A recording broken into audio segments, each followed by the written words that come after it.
పాపం అన్నయ్యనైతే videographer and photographer చేసేసాను అనమాట నా ఫొటోస్ అండ్ వీడియోస్ కోసం. అండ్ ఈ రోజు అయితే వార్నింగ్ కాబట్టి వీళ్ళకి చుట్టూ దొరికింది డ్యూటీ. మార్నింగ్ అనుకున్నాం కానీ అవ్వలేదు. సో తినేసి అయితే బయలుదేరాం అనమాట. ఇలా టైం తక్కువ ఉంది, ఎక్కువ దూరం వెళ్ళొద్దు అనుకుంటూనే వెళ్ళాం. వండూరు అన్ని ఆయలకు అక్కడికి విజిట్ చేయలేదని చెప్పి. సో వెళ్తున్న దారి అనమాట ఇది.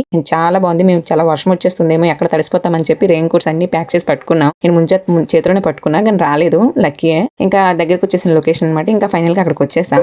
అక్కడ కూడా చాలా రష్ గానే ఉంది. ఆ టైం మేము వచ్చింది అప్పటికి 4 ఏ టైం అవుతుంది. అయినా రష్ గానే ఉన్నారు. అప్పుడు వస్తున్నారు అందరు యాక్చువల్లీ. సో అక్కడ కొంచెంసేపు అలా తిరుగుతూ ఉన్నాం. ఇంకా ఆ లొకేషన్ లోనే ఆ ఇసుకలో నడిచి వెళ్ళలేమని చెప్పి అయితే మా సైడ్ నుంచి వేరే రాస్తా ఉంది, అటు నుంచి వెళ్దామని చెప్పి వెళ్తున్నాం. ఇంకా ఆ టైం అప్పుడు ఈవినింగ్ కాబట్టి క్లైమేట్ కూడా చాలా బాగుందన్నమాట. ఇంకా మేము వెళ్ళిన దారి మొత్తం అక్కడ కొంచెం క్లీనింగ్ ఉంది. సో అక్కడక్కడ ఇలా గుడిసెలాగా పెట్టున్నారు. ఎక్కడ వర్షం వచ్చినా పరిగెట్టి వెళ్ళిపోవచ్చు అనమాట. అలా ఇంకొంచెం వెయిట్ చేసి అయితే కొన్ని ఎప్పటి నుంచో నేను ఇన్స్టాలో పెట్టుకున్నారు ఇలా రీల్స్ చేద్దామని. ఆ రీల్స్ అని చేశాను. అది అన్నితోనే షూట్ చేయించాను కొన్ని. ఇంకా అన్ని ఏవో ఫోటోగ్రాఫర్స్ ట్రై చేసాడు. ఇంతలో సడన్ గా అయితే క్లైమేట్ చేంజ్ అయిపోయి పూర్తిగా గాలి వర్షం అయితే వచ్చింది. అక్కడ దగ్గరలో ఉన్న దేంట్లోకి అయితే గుడిసెలోకి వచ్చేసాం. ఇంకా అక్కడ నేను బయటకు వచ్చిన తర్వాత ఇదేదైతే కనిపిస్తుందో ఇది మొసళ్ళు పట్టింది అనమాట. అలాగా ఉందని చెప్పి అయితే కొంచెం చాయ్ తాగేసి ఇంకా అక్కడి నుంచి అయితే వెళ్ళిపోయాం, లేట్ అయిపోయిందని. అండ్ వీడియో ఫస్ట్ టైం ఎవరైనా చూసినట్టయితే సబ్స్క్రైబ్ చేసుకోవడం మర్చిపోకండి. అండ్ వీడియో లాస్ట్ వరకు చూసి లైక్ చేసుకోండి.